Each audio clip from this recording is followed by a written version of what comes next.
Estamos dando comienzo, yo creo, a la siguiente sesión.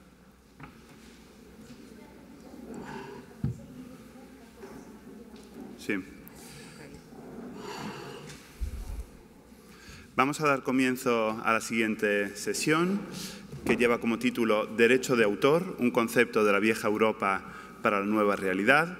La verdad es que tiene una colocación en el programa que me gusta mucho, porque es hegeliana, ¿no? Y yo, como buen filósofo hegeliano, pues lo aprecio, porque después de la intervención fundamentalmente teórica, filosófica, entre Haris Papulias y Juan Miguel Hernández León, y estas dos mesas que en cambio han afrontado el concepto de libertad de creación desde una perspectiva jurídica, pues aquí vamos a realizar una especie de síntesis, porque no solo tenemos a una jurista y muchísimas más cosas y a un filósofo, sino que además se trata de reflexionar sobre un concepto como el de derecho de autor y de sus relaciones con la libertad de creación artística. Por lo tanto, es un problema, en primer lugar, conceptual, un problema filosófico, pero que tiene, como veremos, importantes repercusiones jurídicas y que también va a ser tratado desde el punto de vista jurídico. Para mí es un enorme placer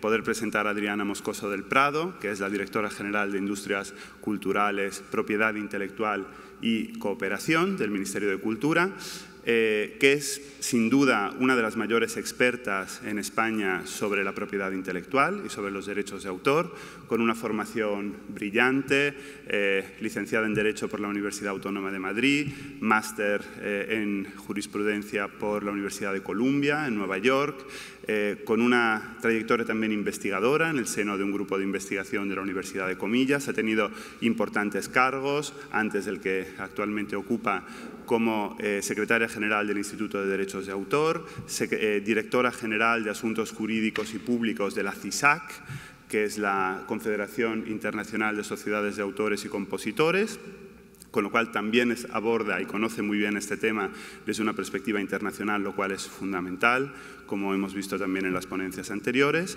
y ha trabajado en muchos otros lugares, como por ejemplo las GAE o SEACEX.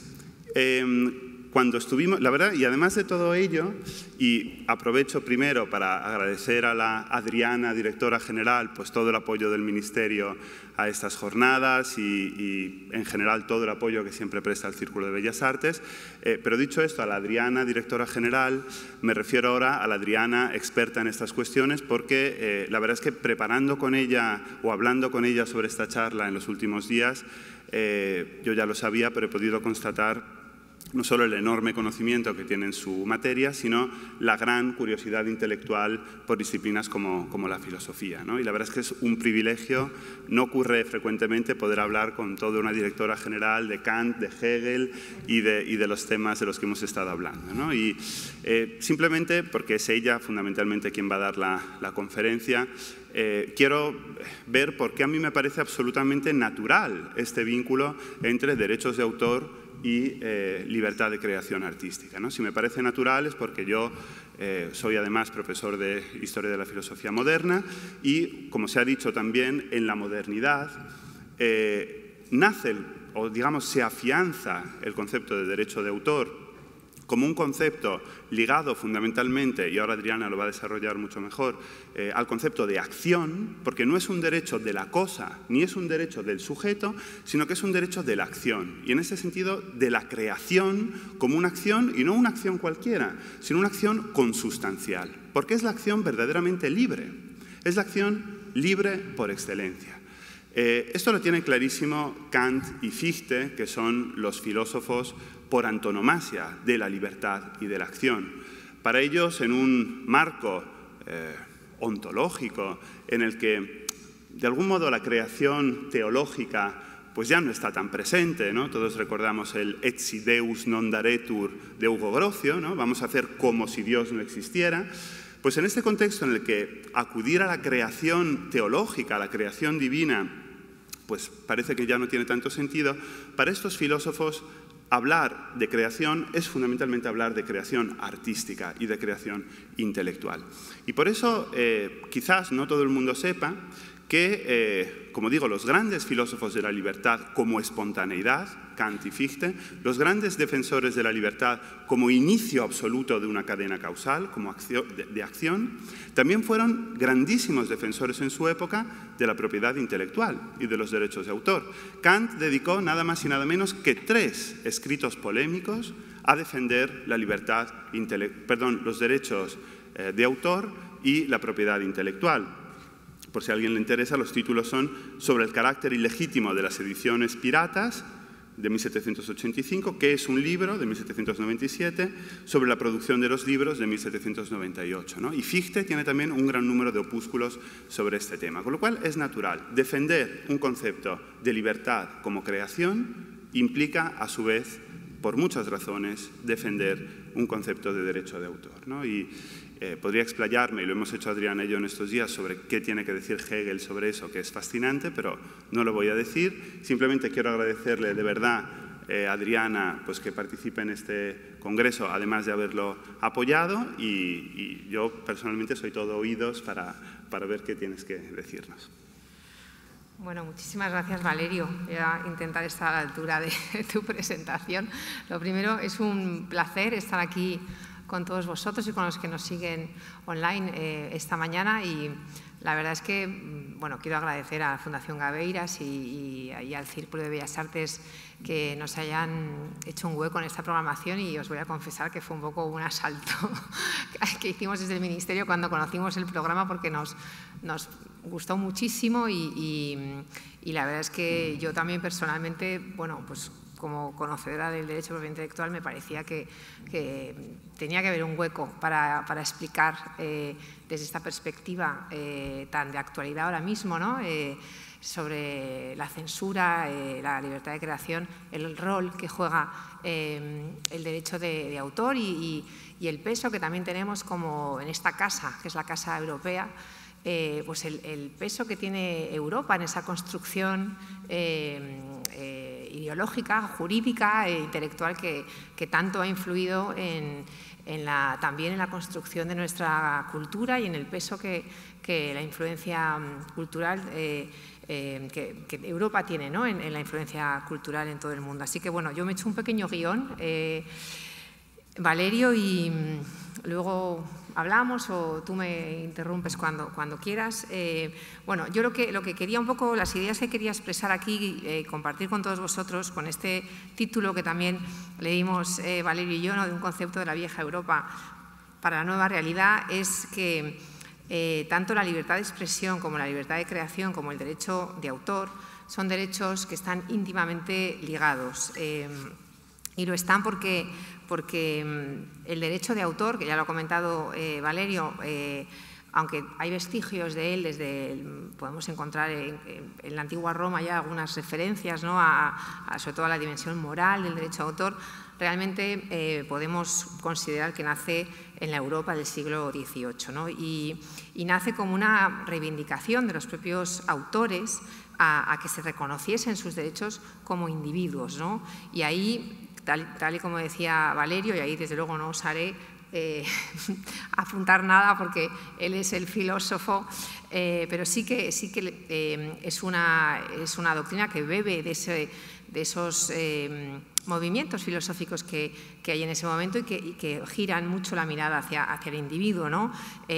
Referentes en la construcción del derecho de autor son John Locke, con esa concepción natural de que el derecho de autor es el fruto del trabajo, y por supuesto también Hegel con esa idea de la impronta, ¿no? que me explicaba el otro día también Valerio muy claramente, ¿no? Esa subjetividad que se imprime, esa esencia que se imprime en el objeto, que en el caso del individuo pues no hay mayor objeto que la propia acción, ¿no? Y que se expresa en el talento creativo, ¿no? Así que es un concepto, por lo tanto, de derecho como derecho fundamental, y así se refleja en las normativas, en las legislaciones que van a nacer de esa concepción filosófica, ¿no? He traído aquí algunos ejemplos que me parece a mí que ilustran muy bien también los enfoques que hay entre la visión más anglosajona del derecho de autor, más utilitarista, y la visión continental europea más centrada en el individuo y en esa originalidad propia, ¿no?, de la expresión de las ideas. Por ejemplo, la Constitución de los Estados Unidos de América, en el artículo 8.1, reconoce ese derecho de los autores, ¿no?, con esa visión más utilitaria, ¿no? Dice que el Congreso tendrá el poder de promover el progreso de la ciencia y las artes, asegurando por un periodo limitado de tiempo a los inventores, dice, el derecho exclusivo de sus respectivos escritos y descubrimientos. En Francia, los decretos de 1791, todavía bajo el antiguo régimen, son unos decretos que firmó Luis XVI, pero que sin embargo ya embeben de esa filosofía de John Locke y hablan de obras del espíritu y reconocen ese derecho de la personalidad. Son realmente el primer punto de ruptura con el sistema de los privilegios del propio antiguo régimen, ¿no?, que aún representaba la monarquía francesa. Luego nos vamos hasta el siglo XX y la Declaración Universal de Derechos Humanos de 1948 consagra esa doble visión del derecho de autor, para empezar, con esa protección de ese derecho natural, de esa subjetividad plasmada en las acciones, pero también ese carácter utilitario, ¿no? Y reconoce primero que toda persona tiene derecho a tomar parte libremente en la vida cultural de la comunidad, a gozar de las artes, participar en el progreso científico y en los beneficios que él resulten, y luego en el apartado 2 reconoce los intereses morales y materiales que le corresponden por razón de sus producciones científicas, literarias o artísticas. Y ya finalmente en esta breve ilustración, ese breve recorrido por la legislación internacional, digamos, comparada, está nuestra propia Constitución de 1978, ¿no?, que consagra dentro de los derechos fundamentales en el capítulo 2, sección primera, tanto el derecho a la libertad de expresión como el derecho a la producción y a creación literaria, artística, científica y científica. Y dentro de esa creación literaria está incorporado el derecho de autor como premisa para garantizar esa creación, ¿no? Y bueno, aparte de estos derechos fundamentales, también el propio derecho a la propiedad que consagra la Constitución, y también el derecho de acceso a la cultura y la promoción de la ciencia y la investigación. Por tanto, bueno, con este marco que bebe de estos principios filosóficos, ¿por qué? Yo me pregunto ahora, o quiero hacer la pregunta para todos, ¿por qué esta normativa es importante? Bueno, primero porque consagra en ese momento, ¿no?, en el siglo XVIII, un principio que es un concepto revolucionario en su momento, ¿no?, que es un seísmo ideológico, y es que el autor aspira a que su actividad sea su oficio. Es una cosa que hoy nos parece obvia, pero que en ese momento no lo era. Es decir, que había muy pocos autores que podían vivir de su creación. En realidad no vivían de ella, en realidad eran personas como Voltaire que tenían mucho dinero y que podían dedicarse a escribir, pero el autor tenía la dependencia absoluta del mecenas, que fuese la Iglesia, fuese el Estado, y por lo tanto este concepto rompe con esa dependencia, libera las cadenas de la creación en ese sentido e introduce ese concepto de profesionalización y de independencia del autor con respecto al público y a quienes van a disfrutar de su creación, ¿no? Hay una cita muy famosa de Beaumarchais, que es también otro de los grandes defensores del derecho de autor, en el siglo XVIII, que dice, bueno, nos reprochan en los teatros a los autores que luchamos por el vil interés. El vil interés es porque pedían cobrar derechos por la representación de sus obras y de no contentarnos con la gloria. Es verdad, la gloria es atractiva, pero para poder disfrutar de ella un año, la naturaleza nos condena a cenar 365 veces, y Beaumarchais era otra persona como Voltaire que no necesitaba vivir del derecho de autor. Entonces, bueno, eso, yo quiero insistir en ese concepto revolucionario en aquel momento, porque ahora creo que lo sigue siendo, y es un poco a donde quiero luego llegar y que debatamos, ¿no? Hay un elemento también muy importante, que es el movimiento solidario internacional que se crea en torno al concepto del derecho de autor en el siglo XIX, y que no solamente protege a los autores, sino que también protege a los editores, a los impresores, en definitiva a los ciudadanos. ¿Por qué? Porque se va a ir generando toda una economía en torno a ese derecho de autor que va a constituir el germen de lo que van a ser nuestras editoras literarias, nuestras editoras musicales que han llegado hasta nuestros días. Firmas como Ricordi, que es una editorial musical, o Hachette en Francia, nacieron en esa época, ¿no? Y ahí me vais a permitir que os recomiende un libro que me he leído recientemente, que es un ensayo de Orlando Fitch, que se llama Los Europeos, porque realmente describe de una manera magistral toda esta construcción de la imagen y de la cultura europeas, ¿no? Entonces, sin esos derechos de autor, la edición literaria, la edición musical en Europa no se podría haber desarrollado como se desarrolló en la segunda mitad del siglo XIX, ¿no? Y un poco por concluir esta primera parte de dónde venimos, ¿no? Yo concluiría que esta lucha del derecho de autor, ¿no? Es una lucha que se planteó contra dos maneras de represión de la libertad de creación en su momento. Una es ese concepto de los privilegios, ¿no? Y que no podías imprimir nada que no tuviese previamente la autorización o bien de las autoridades reales o de la Iglesia o de aquellos editores que habían conseguido tener la autorización del Estado, ¿no? Por lo tanto, es una ruptura de la censura. Y luego también es un freno al desarrollo del capitalismo sin control que se produjo en aquella Europa del siglo XVIII en la que empezaba la industrialización y bueno, pues no había un marco jurídico que permitiese ordenar todas estas cosas. Una de las características que también la describe Fitch de manera también muy brillante en su ensayo, pero que también Kant lo dice, ¿no? Es la piratería que había brutal de libros en aquella Europa, y los autores, cuando imprimían un libro, editaban un libro en su lengua, no podían controlar para nada las traducciones que se realizaban y, por supuesto, no recibían ningún retorno de esas publicaciones por parte de editores de otros países, pero ni ellos ni sus editores. Y ahí también había otro elemento, que era el del derecho moral. Aquellas traducciones muchas veces eran traducciones horrorosas, que no tenían nada que ver con la obra original del propio autor, ¿no? Entonces, esa absoluta falta de control, porque hay una ausencia de regulación, se empieza a ordenar a través del desarrollo no solamente del derecho de autor, principalmente en Francia en el siglo XIX, sino también de los acuerdos internacionales que se van firmando entre Francia, Alemania, Reino Unido, para ir creando condiciones equiparables entre unos autores y otros en ambos lados, digamos, de las fronteras, ¿no? Y ahí también España se incorpora a ese trabajo, y España va a ser uno de los países que va a firmar la Convención de Berna a finales del siglo XIX. Por lo tanto, también este elemento importante de ordenar el tráfico mercantil y de garantizar un retorno a quienes están generando que sea posible ese tráfico, ¿no? Un poco mi segunda parte sería qué lecciones tenemos de todo esto para hoy, ¿no?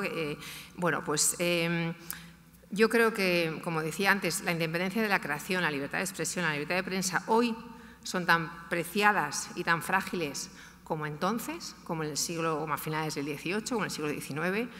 La solidaridad entre los integrantes de esa cadena de valor, ese círculo virtuoso que se creó en aquella Europa del siglo XIX, que nos permitió tener esta riqueza y esta explosión de creatividad. Estos grandes autores europeos del siglo XIX que todavía seguimos leyendo fueron posibles. Víctor Hugo, Balzac, muchos de ellos franceses. ¿Por qué?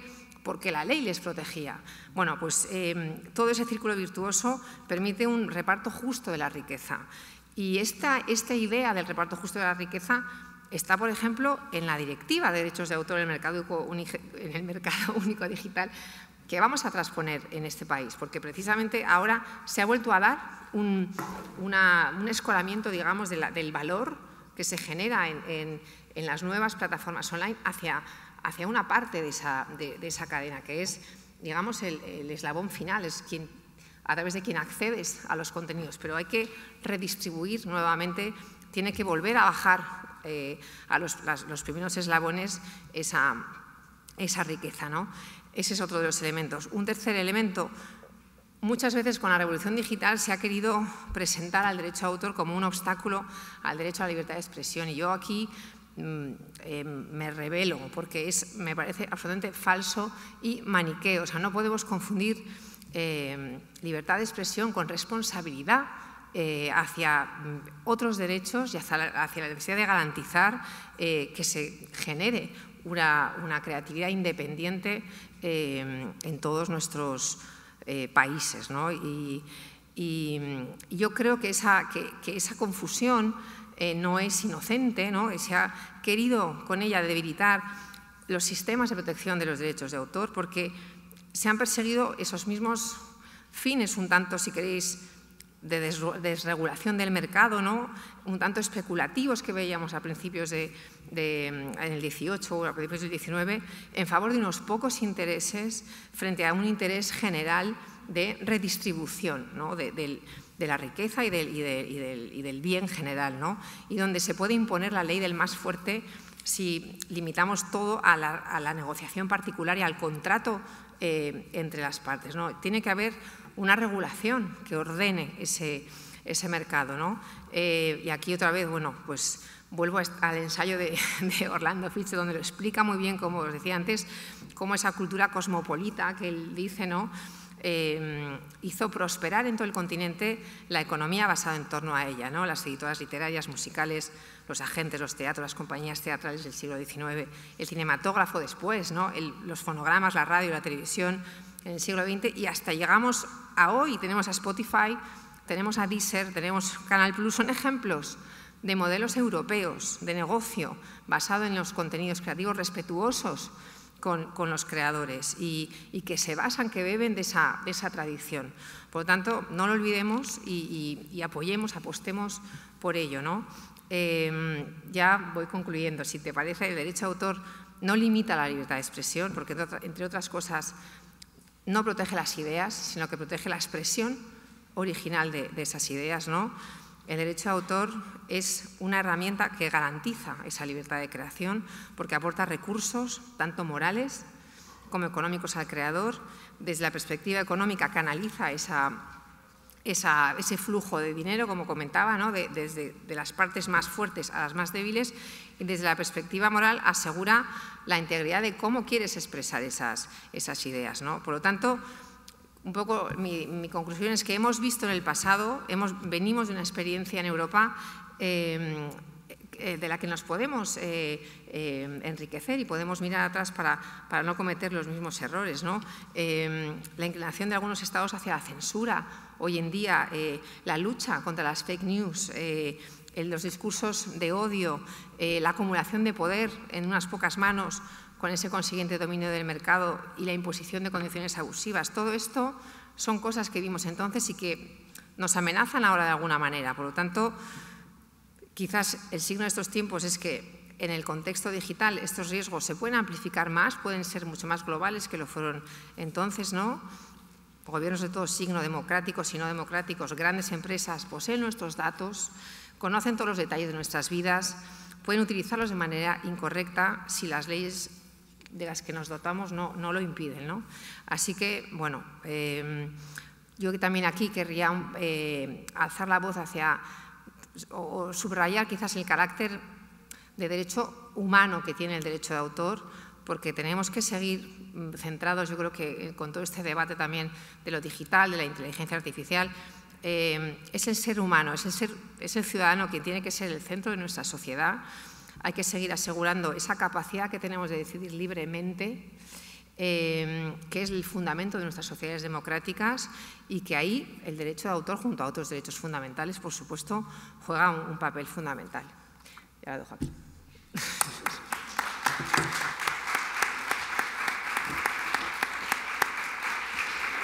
Muchas gracias, Adriana. La verdad es que ha quedado clarísima esta conexión, ¿no? Esta conexión que a mí me parece natural, efectivamente, entre derecho de autor y libertad de creación artística, y que efectivamente bebe o nace de la Ilustración, ¿no? De este movimiento del que nos sentimos efectivamente muy herederos todos, pero no siempre a veces conocemos bien lo que dijeron estos protagonistas de la Ilustración. Es decir, en el momento en el que Kant, por ejemplo, en su crítica de la razón pura, nada más y nada menos, hace, porque tiene que hacer, la dedicatoria al uso, ¿no? Al barón, en este caso al barón von Settlitz, que es el Paganini, ¿no? Diríamos hoy, pero le antepone una declaración, una cita, por cierto, ¿no? Este es un tema muy interesante de Bacon, ¿no? Que justamente defiende el papel del autor en la creación de esas ideas y esa impronta, como muy bien decías, de la subjetividad en la creación, en la acción artística e intelectual. Dicho de otra manera, hay una forma de censura que es una forma no institucional, no previa, no evidente, no eclatante, ¿no? En ese sentido, que es el estrangulamiento económico, ¿no? Es decir, cuando el autor no tiene la posibilidad de vivir de su obra y tiene que confiar en el mecenazgo pues de la Iglesia, del barón, del Estado en otra época, y hoy en día pues de otros mecanismos, ¿no? Como puede ser pues, la subvención o otras cosas, ¿no? Cuando, por lo tanto, no puede vivir de su trabajo porque no le ampara ese derecho de autor, como tú dices, se generan lógicas profundamente injustas, profundamente desiguales y que abren la puerta a una desregulación capitalista salvaje extremadamente preocupante, ¿no? O sea que la defensa de estos conceptos además es un gesto, creo yo, de progresismo y es un gesto político, ¿no? Y es muy interesante, ¿no? Ver cómo todos estos conceptos que tenía yo aquí puesto, ¿no? Cómo se refiere la Ilustración a la propiedad intelectual, ¿no? Como con conceptos que vienen de la religión, corpus mysticum, opus mysticum, propiedad incorporal, ¿no? Propiedad espiritual, geistiges Eigentum. La Ilustración necesita acuñar conceptos para esto porque ve que es una base fundamental de la libertad de creación, ¿no? Y en ese sentido, vuelvo un poco a lo que decía en mi muy breve presentación esta mañana. Cuando estuvimos en Berlín firmando el manifiesto fundacional de la European Alliance of Academies, que justamente en su manifiesto lo que pide es defender la libertad de las artes como condición previa para nuestra forma de vida cultural, social y política, ¿no? Y dice que la base de la democracia es la independencia de las posiciones e instituciones artísticas con respecto de las prescripciones políticas nacionales y religiosas. Implícitamente de lo que se habla es de eso también, de la protección de los derechos de autor. Pero es que hablando, sobre todo con esos representantes de países, ¿no? Y estaba ahí también el presidente del Círculo, de Hungría, de Polonia, que ahora de manera más brutal están atacando la libertad de creación artística y la libertad intelectual, nos contaban que justamente esos países son los que más están desregulando este mercado, que menos están protegiendo a los autores a través de la figura de los derechos de autor, porque al final se trata de una posición política. Y si la defensa de la libertad de creación artística pasa por la defensa también del derecho de autor, evidentemente también el ataque a esa libertad lleva como uno de sus primeros movimientos el ataque al concepto de derecho de autor. O sea que las dos cosas se siguen perfectamente, ¿no? No sé si hay preguntas por parte de la audiencia, porque queda más o menos un cuarto de hora y estoy seguro que... ¿Aquí hay alguna en la pantalla? ¿Está abierto? Sí. Y si no, la propia Patricia. ¿Sí? No sé si había más. Me parece que no se puede pasar el micro, me decían por cuestiones de seguridad, pero te pasamos... Sí. Bueno, yo quería hacer... bueno, es magnífica la ponencia, Adriana, da gusto. Era una persona con responsabilidades políticas, con el conocimiento de la materia en la que está trabajando. Yo quería haceros una pregunta, ¿no? Y la iba a mandar por escrito, que era ¿cuáles son los límites de los derechos exclusivos de las editoriales que en ocasiones están colisionando con la libertad de creación? Y me refiero, por ejemplo, a todo lo que ha ocurrido durante la pandemia, a las actuaciones en vivo de los artistas desde sus casas, que se ha abierto un debate sobre que estaban vulnerando los derechos exclusivos que tenían las editoriales sobre sus propias actuaciones y sobre esas obras. Es la pregunta que está en la pantalla, de todos modos. Vale.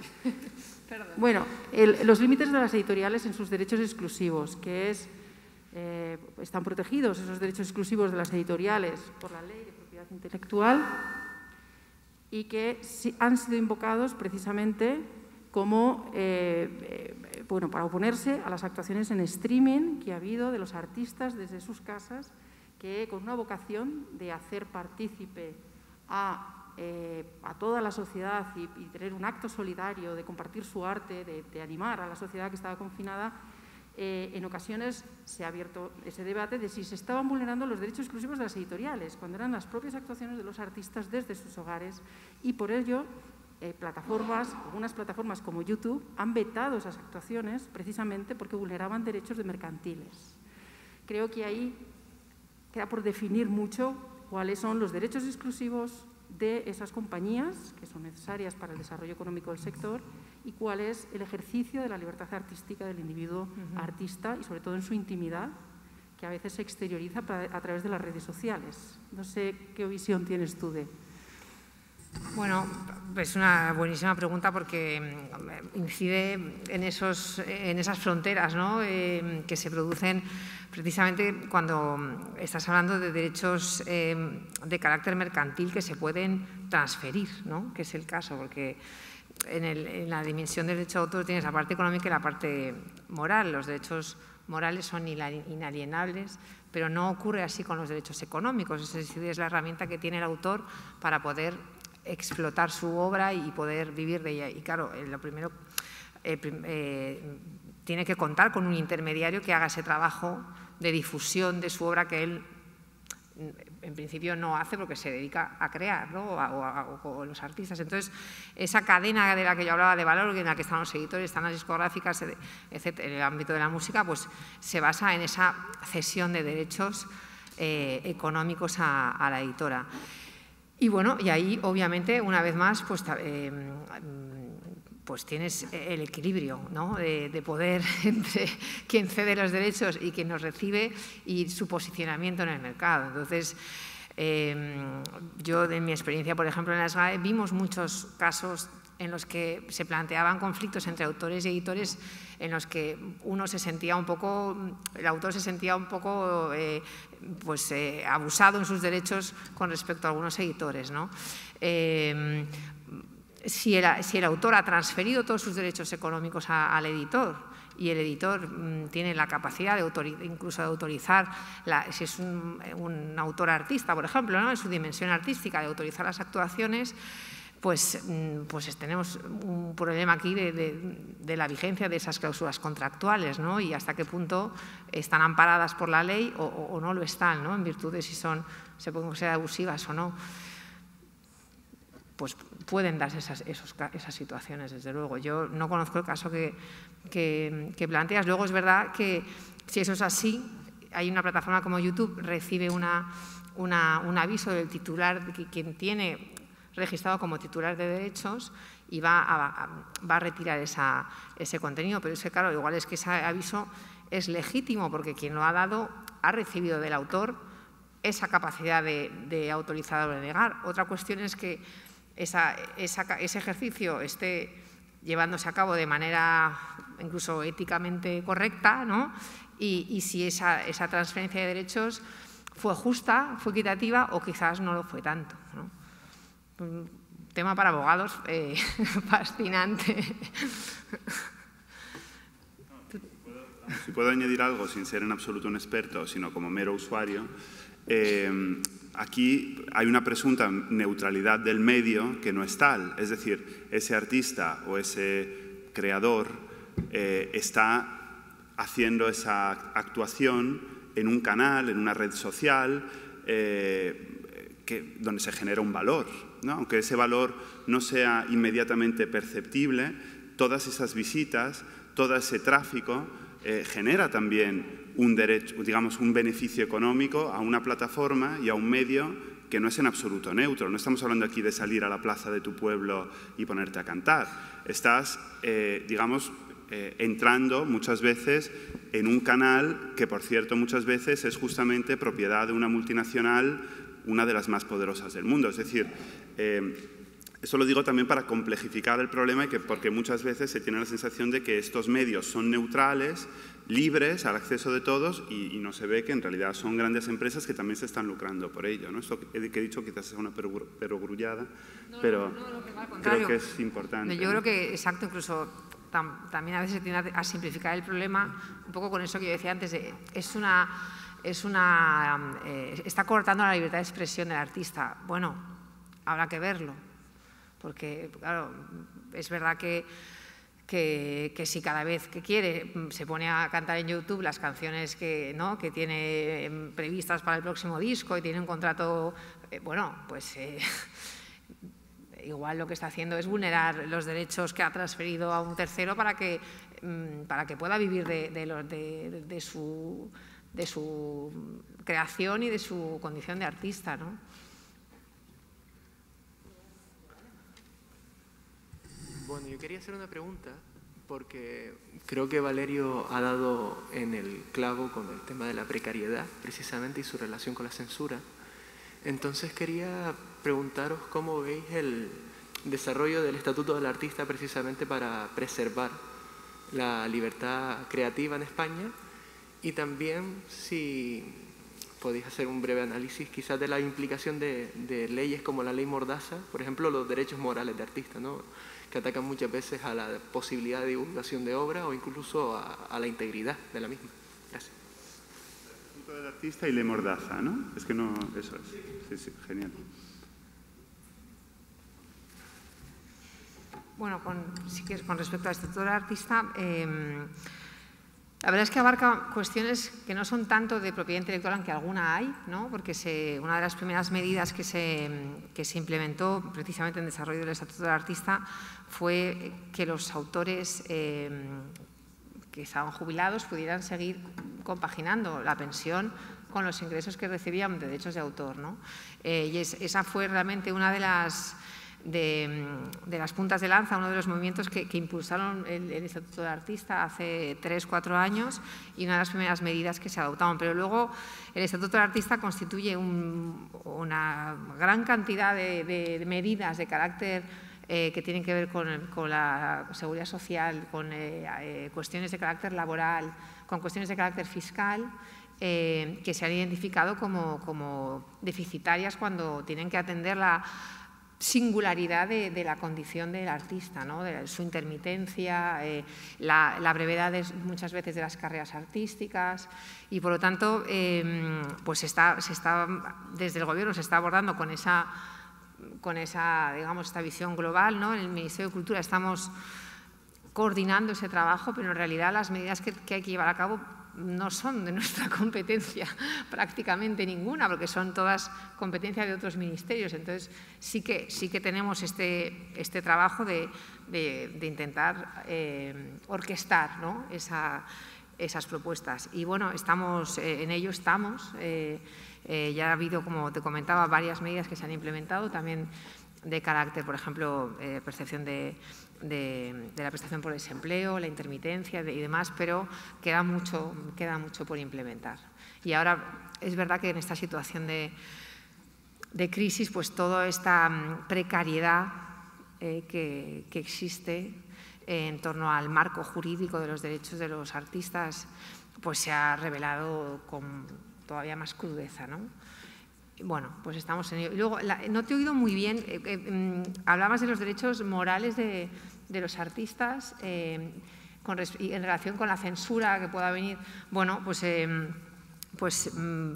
ver, el derecho moral digamos que tiene 2 dimensiones. Una es la paternidad, ¿no?, y otra la integridad de la obra, ¿no? Y obviamente ahí hay cuestiones, ¿no? Es decir, que se coarte, que se elimine una obra, que se quite de un espacio público, que se elimine de un blog, pues ahí hay una dimensión que tiene que ver con ambas cuestiones, ¿no? Y bueno, pues sí, puede haber un choque, digamos, de derechos que se plantea ahí, ¿no? Pero en cualquier caso, bueno, pues ahí yo creo que se revela también muy bien esa vinculación de la que hablábamos entre el derecho de propiedad intelectual, el derecho de autor, que es un poco el concepto europeo, con el derecho a la libertad de expresión, ¿no? Es una íntima ligazón ahí, ¿no? Yo tengo poco que añadir. Simplemente, como se ha hecho una referencia concreta a la ley Mordaza, como posible elemento de colisión, ¿no?, con la libertad de creación artística. Y además yo aquí no soy ni miembro del gobierno ni nada, o sea que hablo con total libertad. Desde el punto de vista jurídico, parece que hace pocos días el Tribunal Constitucional ha avalado la constitucionalidad de casi todas sus medidas, ¿no?, con lo cual ahí hay poco que decir. Creo que el debate es muchísimo más complejo y tiene que ver con lo que decía en mi breve introducción esta mañana, y es esa perversión y devaluación del concepto de libertad. Es decir, en una sociedad como esta, donde se defienden privilegios y se defienden coacciones bajo el nombre de la libertad, ¿no?, y no solo en esta, sino en tantos otros, y estoy pensando en cosas muy recientes que no voy a nombrar, pero que todos tenéis en la cabeza, pues en una sociedad que tiene tan devaluado el concepto de libertad, no extraña que cuando llega una ley como la Ley de Seguridad Ciudadana, mal llamada Ley Mordaza, que plantea un conflicto fundamental, que es el conflicto entre ciertas libertades y la seguridad, ¿no?, pues que no haya un tremendo revuelo en aras de la defensa de la libertad como un valor superior con respecto a la seguridad. Por eso creo que congresos como este son fundamentales, porque lo que hacen, entre otras muchas cosas, es reflexionar a fondo sobre el concepto de la libertad, en este caso el concepto de libertad de creación artística. Eso es algo que los filósofos hacemos casi siempre, pero en círculos, desgraciadamente muchas veces, con poca resonancia, ¿no? Y tener la posibilidad de que se produzcan estas contaminaciones entre el ámbito político, el jurídico, el filosófico, el artístico, es, creo yo, de donde puede surgir una más efectiva protección de la libertad de creación artística y quizá, quién sabe, algún cambio legislativo orientado en la dirección que planteabas, ojalá, ¿no?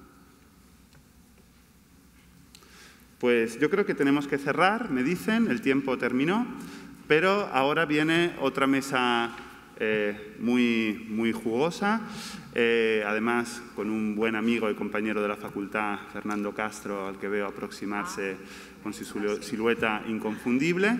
Y bueno, pues muchísimas gracias, Adriana, por estar aquí y gracias a vosotros por vuestra atención. Gracias.